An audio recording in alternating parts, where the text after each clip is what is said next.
Hey guys, Xaryu here, and today, man, I miss daily uploading. It's fantastic. I'm actually going to the North American Cup #2 this weekend to do some more World of Warcraft commentating, so make sure to tune in. But I'm gonna miss you guys here, so no uploads for this weekend, but next week I'll be back strong, so don't worry about a thing. But jumping into this game, we're doing some 1v2s today. I'm actually going to break down these games as slowly as possible to really get you guys inside my head on exactly what I'm thinking throughout these games. So in game number 1 here, we're on Valorant Arena. We're fighting a Holy Priest, a Windwalker, and of course they're fighting me, the Arcane Mage. My partner just runs in, gets in combat, leaves the game. Right away, I'm setting the Priest to my focus target and the Windwalker Monk to my primary target. So Windwalker Monk is going to be the target of choice here. Holy Priest is something that, like, you can maybe get a kill on the Holy Priest if you lock him out at 100 to OM, but it's not very likely. But I'm going to keep an eye out if he's just running in the open and just kind of lets himself get low from Arcane Explosions. Maybe he gets to 80 or 70%, get a lockout, and then Mark of Alunith. I could kill him, but that's probably not going to happen. What probably is going to happen is CC the Priest long enough to where the monk gets very low, or I kind of get the monk low first, CC the priest with a sheep or a counter spell, and then burst the monk with arcane power, presence of mind, and some missiles, and finish him off with a barrage. Something like that is kind of what is going to need to happen. Right away, I start off with the Mark of Alunith, and they run behind the pillar. And it's a little unfortunate, right? Like in a 1v2, when your partners are running and they're playing very defensive, and that's a hard position for you to win, right? You kind of want them to play reckless, kind of want them to like run at you and make a lot of mistakes, right? Because in a 1v2, you were going to win off of mistakes. So when they're running behind the pillar, I mean, I don't mind because dampening is getting higher. I am advantaged when dampening's higher because they have a healer and I don't. So that's fine. I didn't use any cooldowns except Mark of Alunith, and it comes back up in 25 seconds. So it's not the worst if they're running, but I would rather have them just play very reckless, run at me, waste cooldowns like Karma offensively or Trinket offensively, stuff like that, so that they don't have any defensives and I go for a big one-shot. That's kind of what we're aiming for here in this game. I'm going to fast forward it just a little bit because they are still behind the pillar. So Monk actually runs out to me, and I'm going to blink immediately before he can get the Fist of Fury, before he can get that leg sweep.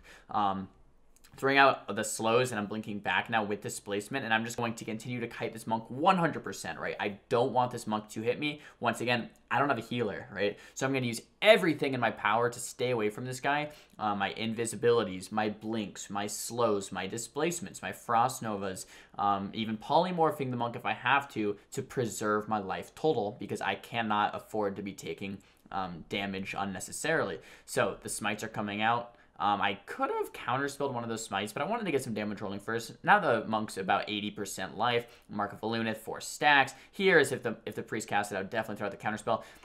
I want to highlight this. I'm sheeping the priest here. And I actually cancel my sheep cast because I want to sheep right when this mark explodes is when I want to sheep the priest, so it doesn't break the sheep on the priest. If I were to sheep a little bit sooner, the mark would have broken the priest out of the polymorph. Now here is a good position, right? I still have Counterspell available. I still have Blood Elf Silence available. The priest is in a 6-second sheep. He has Trinket, but I can CC his Trinket with Counterspell on his cast or the Blood Elf Silence. I have 3 stacks Arcane Missiles. I have Arcane Power up.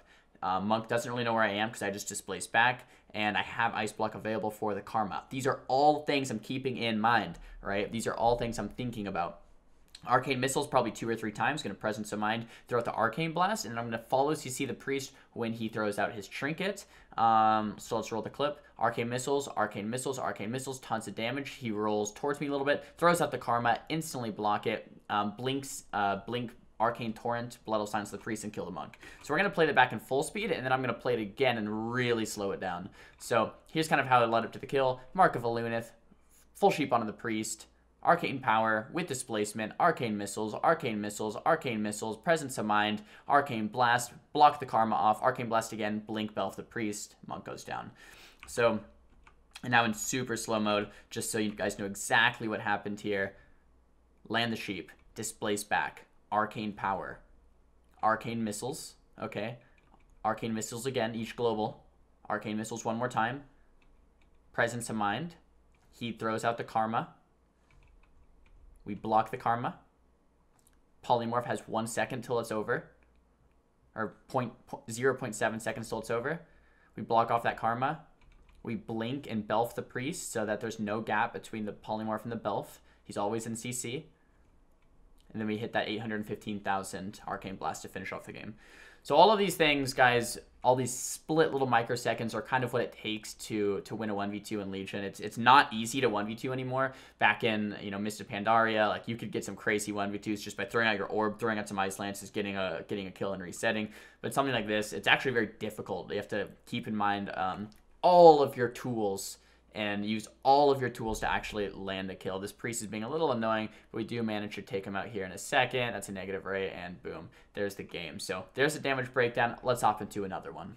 All right, guys, so once again, I'm going to go as slowly as possible to really explain what I'm doing here in this game. This is Ruins of Lordaeron. Once again, I'm the Arcane Mage. We're fighting a Discipline Priest and an Assassination Rogue. And keep in mind, similar setups. We can kill a Dis Priest if he lets himself get very low and he lets himself just get counterspelled into a Belf Silence and one-shot him. That's probably not going to happen. It's probably going to be CC on the Priest with the Blood Elf Silence, the Sheeps, and the counterspells with a big go on the Assassination Rogue. Things we have to keep in mind. Cloak of Shadows, Vanish. We want to make sure the Rogue doesn't have these things available when we actually use our cooldowns because we want to be able to one-shot him, right? We want to bait the Cloak of Shadows and then go.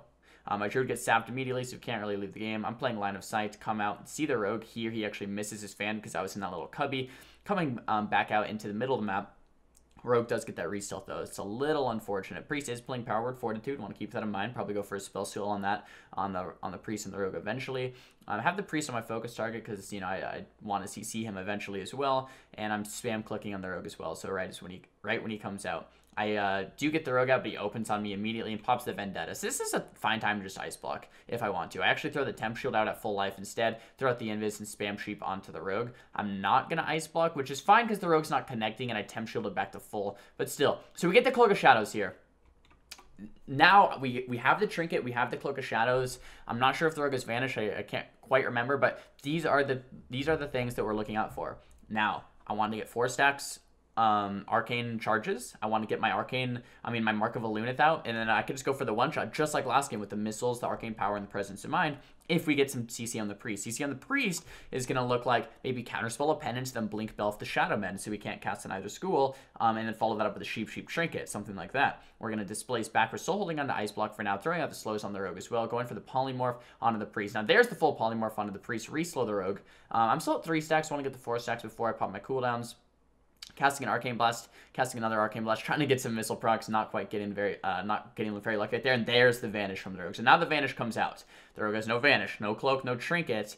It's really just, I need to pop my cooldowns and one-shot him now, right? We Nova the Rogue out of stealth, because we kind of know he's running at me. Priest is casting Schism, casting Penance. I actually lock out the Penance here, getting ready for my big burst, re-slow onto the Rogue. Arcane Blast, trying to get 3-stack missiles. Right here, I'm at 60% life. Rogue steps. That's going to be the Ice Block. That's fine though, right? That's completely fine. I like, this game is going to be fast. It's not going to be like, oh, it's going to be like a 10-minute match. I have no healer, right? So I throw out the Ice Block, throw out the Temp Shield. The Priest is off Diminishing Return on the Polymorph. We get the full Polymorph here. I put the slow back onto the Rogue, and here's where I'm popping my one-shot. We have 2-stack Arcane Missiles. There's 1 stack, 2 stacks, displace back right onto the Priest, so I can actually Blood Elf Silence him off. I get that Resheep instead. I'm waiting for this Trinket so I can Blood Elf Silence this Trinket, but he's not quite doing it. Throw out the Orb, Blood Elf Silence at the same time, Arcane Explosion, and the Rogue goes down. So, like, nice little finish to the game there. We'll play it in slow-mo once again, so you can kind of see exactly how this kill lined up. My displacement is where this little purple/white dot is at, right? So we're going to displace it back to this dot, back onto the Priest. That's very, very key. So I'm in range for the Arcane Torrent, and I'm in range so I can actually re-sheep there onto the Priest. So I'm throwing out the missiles with Arcane Power. We only have 2 of them, but that should be enough damage. And the 15% extra from the slow. So we want to make sure that slow is up on the Rogue as well. We're going to re-sheep the Priest because I was really thinking he's going to Trinket here, but he doesn't Trinket. I throw out the re-sheep, throw out a ton of damage. He actually would have died right there, but he was playing Cheat Death, unfortunately. A lot of these Rogues are playing Cheat Death at lower rating, which makes it very difficult to actually win. Now the Priest, like, if he Trinkets, I immediately Belf Silence, right? But all my damage right now, like, I have Orb, but it's going to break the Sheep. I have Arcane Explosion, but it's going to break the Sheep. I have Mark of Illuminate if I casted it, but he's at 3%. We don't really want to cast Mark here. We kind of just need some instant damage. So what I decided to do is Orb and Belf. Orb and Belf. So my Sheep's going to break, but he's re-CC'd. and then I'm just going to throw out an Arcane Explosion, and he goes down. So yeah, that was another nice game there. Once again, guys, these 1v2s are close. They're not easy. They're very difficult. There's a lot of things I'm thinking about in these games. I hope when I slowed it down, it made it a little bit easier for you guys to kind of grasp exactly, how I'm landing these kills. Blink back and Invis there. This Priest is so freaking lost. But yeah, these are difficult wins. I win a lot more back in Vista Pandaria in 1v2s, right? Like in Legion 1v2s, guys, I'm gonna be completely honest with you guys. I lose a lot of games. Like if you watch my stream, I don't pull games off like this like every game. These are, I think I played 20 games yesterday and had maybe 6 or 7 wins or something like that. Maybe even less, maybe 5 or 6 wins. So yeah, these games are difficult to come by. This is more of like a YouTube highlight reel. So I just wanted to put that out there. I'm not just 1v2ing like God tier every single game, but when games like this do happen, it's pretty fun. But I'm going to fast forward through the end of this game. We eventually take out the Priest, of course. Should beat the Priest in a 1v1. This is actually a little bit higher MMR. There was a damage breakdown. Guys, if you enjoyed this video, make sure to give it a big thumbs up. If you did not like the video, make sure to give it a thumbs down. Talk to me in the comments about what you guys think of these 1v2s. It's probably one of my favorite things to do of all time, but recently I'm rediscovering my love for them. Been enjoying 1v2s probably more than 3v3 recently, just to be completely honest. So if you guys like the 1v2 content, make sure to thumbs video up so I know to keep uploading it. And don't forget to subscribe. I'll see you guys next time. Peace.